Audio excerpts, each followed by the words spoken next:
On September 13th, 1985, Super Mario Bros. Would be released for the Nintendo Entertainment System, and this game alone would not only skyrocket itself to legendary status, but it would set the foundation for any and all future Mario games. Over the last 4 decades, players have not only cracked the code to the older Mario games, but they have also managed to shred the new games to pieces at unforeseen rates. So without further ado, this is how players broke every 2D Mario.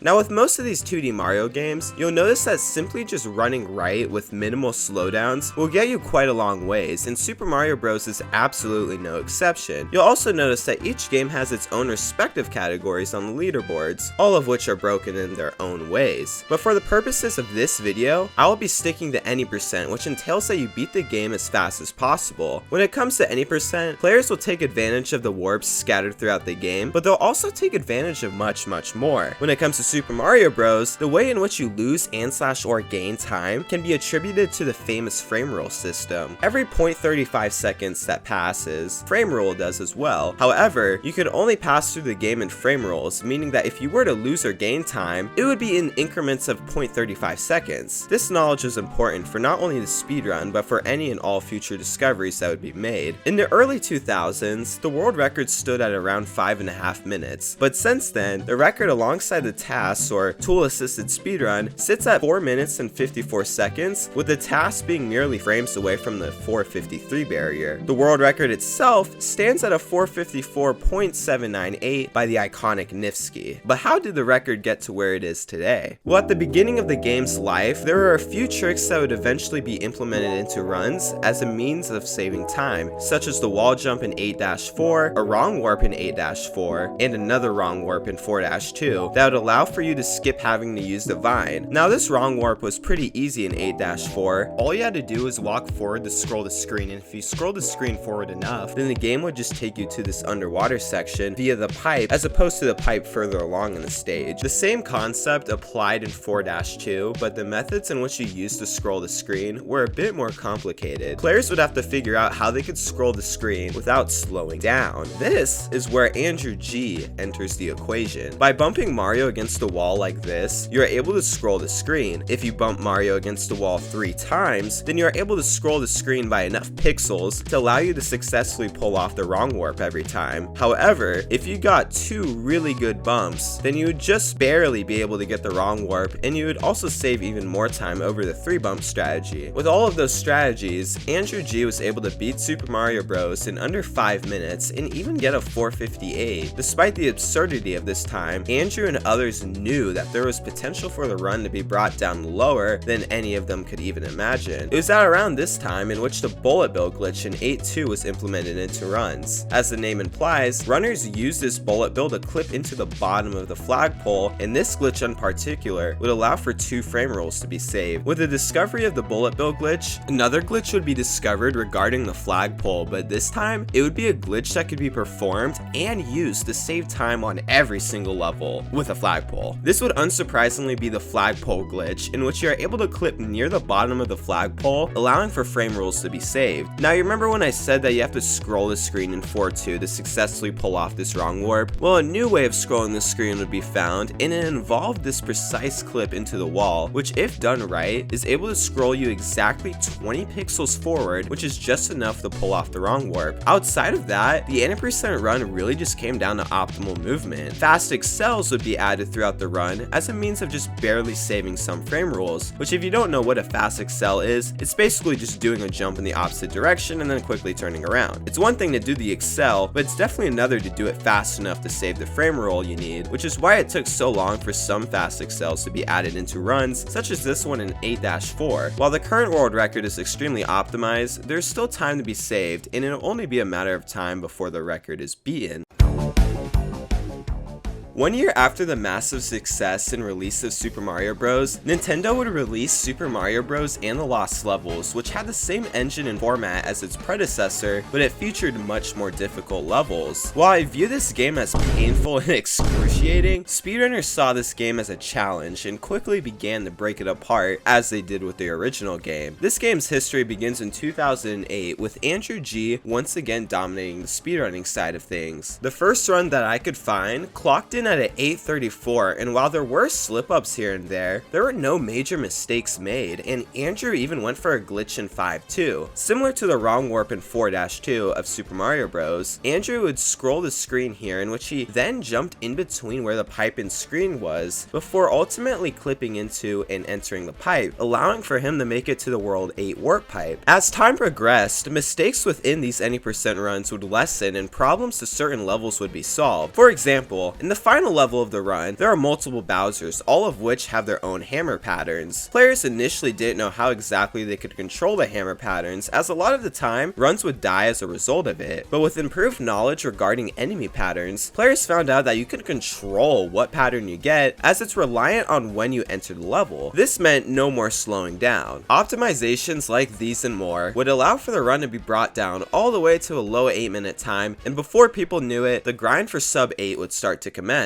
With the help of some wall jumps, a faster wrong warp setup in 5-2, this 8-2 Koopa jump, and additional frame rules throughout some of the other levels, Darbian was able to squeeze out a sub 8-minute time. After the sub 8, a lot of strategies were discovered / implemented into runs. There was this clip in 1-2, multiple flagpole glitches, another clip in 4-4, and even faster warp in 5-2, and additional frame rule saves as a result of tighter movement. The record now stands at a 751.956 by Nifsky, but it's theorized that the record can be brought down all the way to a 749 and beyond.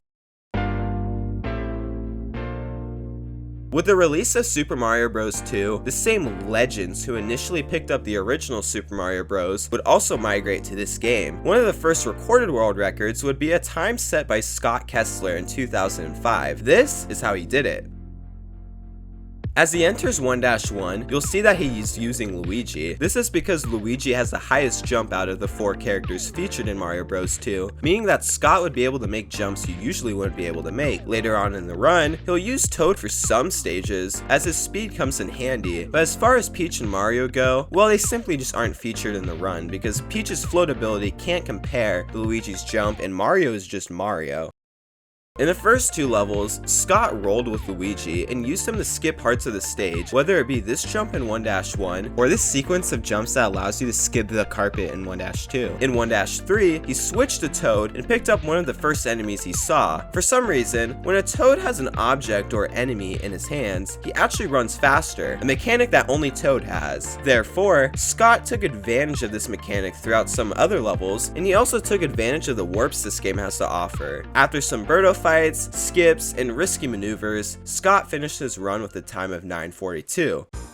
Over the following years, Scott's run would not only be improved upon the liking of players such as Chris Knight and Andrew G, but there would be a few discoveries that pushed the game to below 9 minutes. There were new ways of defeating Birdo, a trick in 6-3 that involved ricocheting a Shy Guy off of this wall so that you could hop on it and effectively traverse your way towards this door, as opposed to slowly sinking below the wall, this Shy Guy clip in 1-1, and even this double jump that you're able to perform with Toad. With all of these skips, Andrew G would return to Super Mario Bros. 2, and he would execute the first ever sub 9-minute run, which was then beaten by CAC without any of the glitches I just mentioned. Now you may be wondering how CAC even pulled this off, or why CAC decided against using glitches. Well, back in the day, Speed Demos Archive was one of the main driving sites for speedrunning. However, all runs of Speed Demos Archive were glitchless, or at the very least had very strict rules in place. CAC was simply just complying to the rules at the time, hence why he did not perform any glitches. But when it came to beating Andrew G, whom used all of the glitches I mentioned, CAC would find a lot of the time saved in the later half of the run. In Super Mario Bros. 2, there are cycles for both the vegetables that shoot out of these pipes during the warp boss fight, alongside the eggs Birdo shoots out. These cycles happen every 256 frames, which equates to about 4 seconds. As a result of less hesitation, CAC was able to save cycles on Andrew in the later half of the run, and he only lost about 5 seconds to Andrew in the beginning of the run, as in some cases cases, Andrew pulling off a glitch wasn't enough to make it to the faster cycle. With this in mind, what would happen if CAC implemented glitches into his run?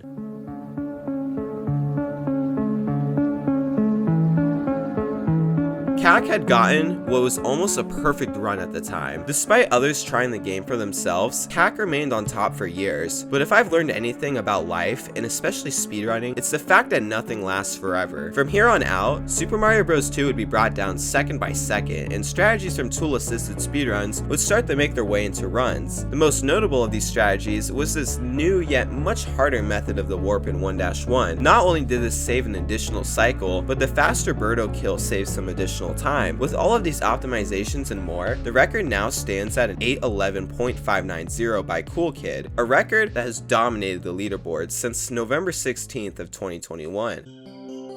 When 1988 rolled around, Super Mario Bros. 3 would release, and it would not only transform gaming as a whole, but it would transform speedrunning as well. Instead of there being warp pipes, there were instead warp whistles. While these were secretly hidden throughout the game, players only needed this one in 1-3 and this one in 1-Fortress, as using the first warp whistle would lead you to this island, and then using another warp whistle while on the island would lead you directly to World 8. Throughout the run, players will always be trying to optimize their P speed. The higher this bar is, the more P speed you have. If the bar is full, then you've reached your maximum running speed. Alongside P speed, the run also contains RNG or luck. Luck is most prominent in World 8, as there is this section with the hands here. If you get caught by one of these hands, then you have to make your way through a mini level, which loses about 15 seconds. You can get up to 3 hands if you're really unlucky, but on the off side, there's about a 12% chance you get no hands at all. Outside of those two things, the run contained difficult platforming sections, few auto-scroller levels, and even the Fire Flower, which was used to optimize certain sections and ultimately used to get a quick kill on Bowser. While the run had humble beginnings, it now stands at a 1041.083 by Kudo1K. However, a player by the name of Rat926 would discover a glitch that would change any percent forever.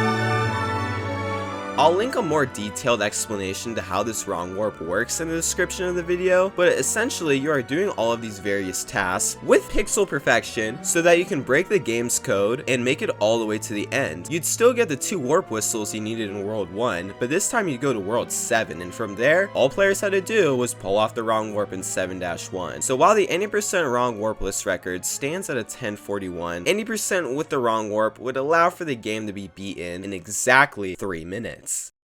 Unlike the previous Mario games, Super Mario Land would be the first to be released on a Nintendo Game Boy, which was a handheld device as opposed to a home console. Because of this, footage of the game's early speedruns is very far and few between. Despite this, the game would eventually migrate its way to future consoles, which made capturing footage of it much more accessible. And in 2006, a player by the name of Martin Hauer would complete a run in 14.5 minutes. This run was impressive for its time, as Martin didn't make any major mistakes and didn't even slow down all too much until the later sections of the run. However, it didn't feature any insane glitches or groundbreaking strategies. He simply just made his way through the 12 levels and went about his day.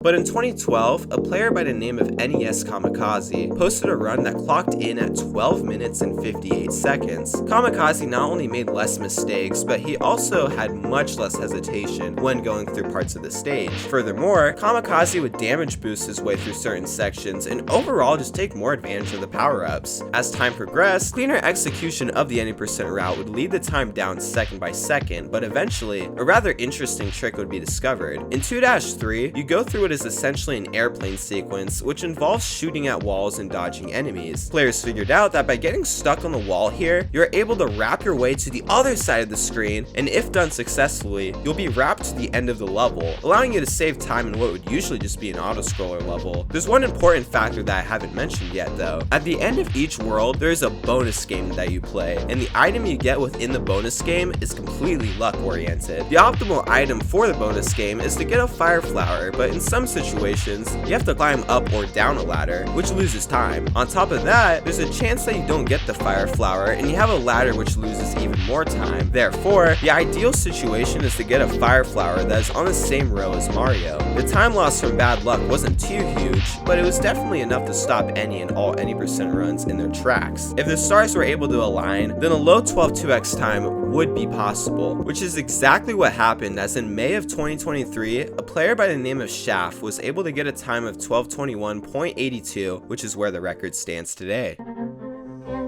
Soon after the Game Boy made its debut, the Super Nintendo Entertainment System would make its way onto shelves with a brand new Mario game. This game would of course be Super Mario World, and the any% speedrun would only feature 11 levels, as you were able to use these keys to get to Star Road, and after progressing a bit through Star Road, you'd be able to go straight to Bowser's Castle and beat the game. Unsurprisingly, Scott Kessler would once again hold one of the first world records, clocking in at a time of 11:24. Not only did he go through each of the 11 exits with very nice movement, but he was able to hold on to the cape power-up and utilize it in ways that saved lots of time. As the years passed, players such as Lucid File, Yapusan, Yosuba, Menbu93, and Andrew G would all take turns with the world record. By 2011, the record had been brought all the way down to a 10:44 thanks to cleaner movement alongside some newer optimizations, whether it be preserving cape speed through these doors or even using the cape to defeat Bowser faster. But from here on out, this game would get broken, and it would get broken fast. The first of many tricks would be coined as the orb glitch. In Super Mario World, there is this ghost ship level, and upon completing the level, you collect this green orb, which is the game's signal to give you a level completion. Now this orb is intended to only appear in this stage only, but you are actually able to perform a glitch that allows for you to put this orb in your item slot in one of the first levels of the game. Once you make it to this part of the stage, you are able to hit this enemy with a fireball, which will then turn it into a coin. If you then spin jump off of Yoshi, Yoshi will attempt to eat the coin. However, if you collect the coin right as Yoshi is about to eat it, then Yoshi will instead eat whatever the next thing is, which in this case is a charging Chuck that is barely just off screen. The caveat here is that Yoshi is not supposed to eat this enemy, so the game's code gets confused and just casually puts a green orb in your item slot. Therefore, players were able to use this orb to skip one level, and they determined that the first castle of the game would be the most optimal level to skip, as it would save upwards of 15 seconds. While this glitch would bring the record all the way down to a sub 10:30 time, another glitch would be discovered that surprisingly saved even more time. In Yoshi's Island 2, you're able to hop on Yoshi and spit out a green shell. You can then grab another green shell and place it here so that you can then turn it into a coin. If you then collect the coin before Yoshi can, Yoshi will once again eat the next off-screen item, which in this case is another Chuck. But instead of there being a green orb in your item slot, there will instead be a Lakitu cloud, which ends up looking like this. This Lakitu cloud can then be used to save a buttload of time in the boss fight against Bowser, as you are able to just hover directly next to him. This glitch would bring any% all the way down to a sub 10-minute time, and the current world record with this route stands at a time of 9:40.916 by Oil and Water. While this glitch in Yoshi Island 2 is very impressive, there would be another glitch found that saved a bit more time.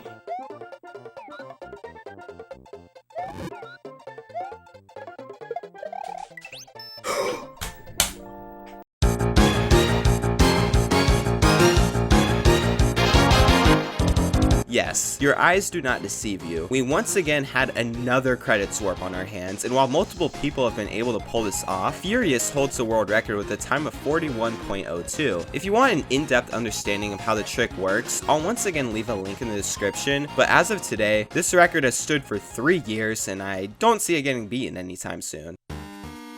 With the conception of Super Mario Land on the Game Boy, Super Mario Land 2 and the 6 golden coins would hit the shelves in 1992, and there was much more content to unpack this time around. The speedrun would contain just about double the amount of levels as the original, and when it came to routing the speedrun, there was a lot more untapped potential because while the game required that you make your way through its 6 zones, the order in which you complete these zones is up to you. In 2005, a player by the name of Aqua Tiger would complete a full 80% run with a time of 32 minutes and 6 seconds. This run was very impressive as Tiger not only managed to get a deathless run, but a rather fast one at that. While there weren't any crazy tricks discovered at the time, Tiger made rather effective use of both the Fire Flower alongside the Bunny power-up. It's also important to note that Super Mario Land 2 does not have a bonus game system like its predecessor. As we've seen with all the past Mario records, this Mario record would be optimized quite a bit despite the run still being glitchless. By the time 2012 rolled around, a player by the name of Mug had brought the record all the way down to 27 minutes. While most of the time saved from the previous run came from cleaner movement, a lot of it also came from smarter power-up use alongside better routing. In most 2D Mario games, losing a power-up usually serves as quite the negative. However, power-ups are a lot more frequent in this game, so sometimes it's actually beneficial to lose your power-up if it means you could damage boost your way through a section or get another power-up. Furthermore, ways of defeating bosses faster were discovered, whether it be a faster Wario kill or a quicker space boss. In March of 2013, Controller Head would be the first to get a 26-minute time, and 10 years later, the record now stands at a 26:14.250 by Ayaka Perfect Dream. But as we've seen with past Mario games, players always find ways to break games to their absolute limits, and Super Mario Land 2 is no exception. On the oldest version of the game, you are able to do something called the pipe glitch. If you exit a level while Mario is going down a pipe, the game will store that into its memory. Therefore, if you re-enter the level you just exited, the game will still think that you are going down the pipe and in turn will shoot you out of bounds. However, this out of bounds area isn't just a random out of bounds area, it's actually a part of the game's source code. Basically, this mess of tiles and whatnot is the game's way of representing its source code, and in this particular section, you are going through the game's ROM. You are then able to do a series of very difficult inputs to make your way to the game's RAM, and it's from there in which you are able to break a block or change a byte of RAM. In changing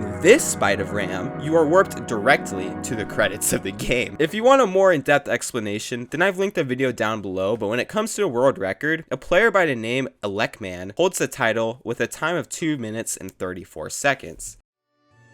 After 1992, there would be a gap in 2D Mario titles as Nintendo focused more of their attention to the 3D Mario games, but come 2006, New Super Mario Bros. Would be the first of many New Super Mario Bros. Titles, and with these games, of course, came speedruns. In August of 2006, Chrono Rocks would post a video of a world record, and this record was very breathtaking to say the least. The run would of course start off in 1-1 like most runs do, but following 1-2, he would get this blue shell and use it throughout World 1 until he eventually made his way to the secret exit in 1-Tower, allowing for him to go straight to World 5. From World 5, he's able to take another secret exit in 5-2 that takes him to the Ghost House in World 5, and then the secret exit in the Ghost House would take him all the way to World 8. From there, Chrono took advantage of a plethora of useful strategies, whether it be using the blue shell and fire flower to make stages quicker, or even performing this quick kill on Bowser Jr. While the run did feature some small mistakes and slowdowns, Chrono was able to finish out the run in 24 minutes and 31 seconds.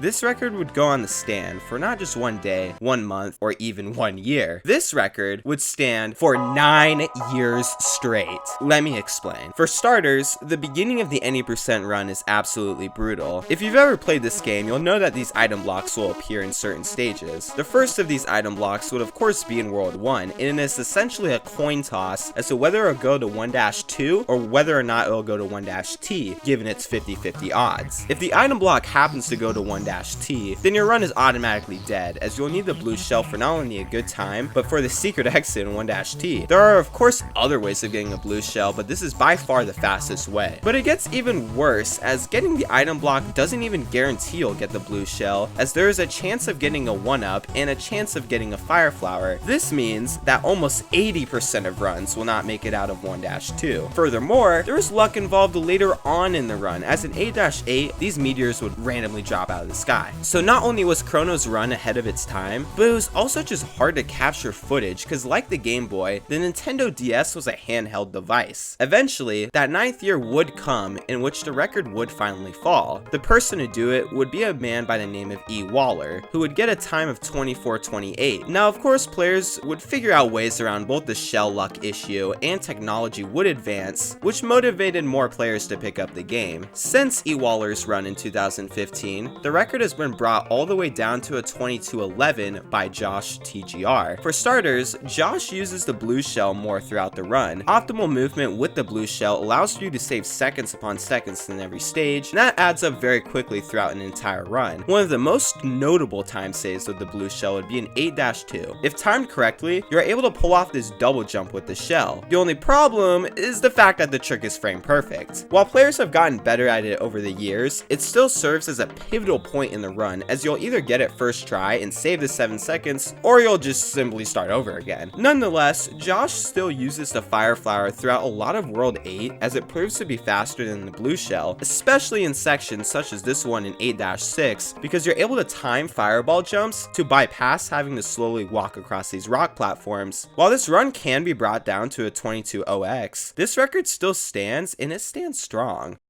While most games took quite some time to gather a speedrunning scene, New Super Mario Bros. Wii would be the first Mario game to gather a prominent scene following its launch. Riker Z would be the first to set a series of recorded world records, and come 2012, he had set a time of 25:27. While the run itself was pretty straightforward, Riker Z's time proved to be untouchable for years. The run started off with him getting the propeller suit, a power-up that would be used throughout the rest of the game as a means of saving time. Whether it be the towers, this level with the raft in World 5, or even the end of the game, it was very necessary that Riker Z held on to the propeller suit he got from 1-1, as he needed it to save time throughout the rest of the game. Outside of that, there were small optimizations thrown into the mix, even if it was something as simple as just sliding down slopes. Despite Riker Z's run standing for years, lots of change would strike the any percent run. First of these changes would actually be a change regarding how runs were timed. Players would come to the realization that load times were different for everyone, which meant that some players would have an unfair advantage over others. Therefore, all runs would begin to be timed without loads, which if you take Riker Z's run, his 25-minute time would now be the equivalent of a 23-minute time. Now I mentioned how the propeller suit was a very vital part of the run, but at the time of Riker Z's run, he didn't perform anything too crazy with it. But as time progressed, the propeller suit would get taken advantage of in unforeseen ways, whether it be in 5-Tower, which you are able to make this platform cycle that was originally thought to be tasks only, or in 8-Airship, in which you are able to do these tight maneuvers to aid in defeating Bowser Jr. quicker. With the help of these tricks and more, the any percent run would be brought all the way down to a low 22-minute time without loads, but as of recently, there's one trick discovered that changed everything.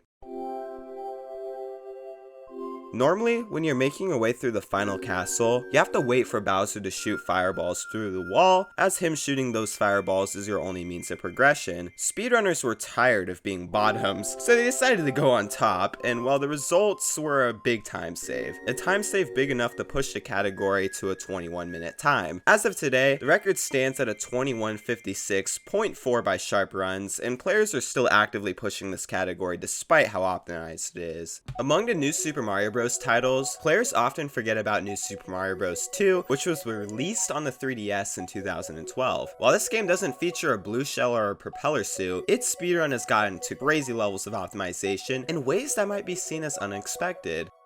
A player by the name of Greenalink would be among the first to optimize the game. He would grind the any percent run down second by second, and by the time 2015 rolled around, he would get his time all the way down to a 26:39. When it comes to the route, Greenalink of course starts off in World 1, but from there he takes the Warp Cannon to World Mushroom, and from there he is able to go to World Flower, which eventually leads him to Bowser's Castle. Throughout this run, Greenalink pays a lot of attention to details that are very underlooked. An example of this would be him being cautious when it comes to coin coin collection, so that way he can skip coin tally update delays at the end of levels. Furthermore, he uses multiple power-ups throughout the run, whether it be the Tanuki suit, in which he is able to do a trick called dash flying, in which you mash both dash and jump at the same time so that you can stay at max speed while flying, or other power-ups such as the fire flower, golden fire flower, or even the star as a means of blazing through stages quicker. After Green Link finished his run, he noted that even if he cleaned up the small time loss he had in Bowser's Castle, his record would still stand as a 26:39, and that there was little room for this time to be brought down. But of course, as time progressed, the 80% run would be brought down in all types of small ways, whether it be something as big as optimizing Tanuki movement, or something as small as aiming for 2000 on the flagpole as a way of saving mere frames. Because of those optimizations and much more, the world record now stands at a 26:04.533 by the legendary Glitchman24. Now we've seen old school and new school Mario throughout this video, and the common theme between both of them is that they've been shredded to pieces no matter what. From Super Mario Bros. All the way to New Super Mario Bros. 2, the 2D Mario speedrunning scene has come quite a long way, but there's one game that I haven't mentioned yet. This game would be none other than Super Mario Bros. Wonder. Oh, I'm sorry about that,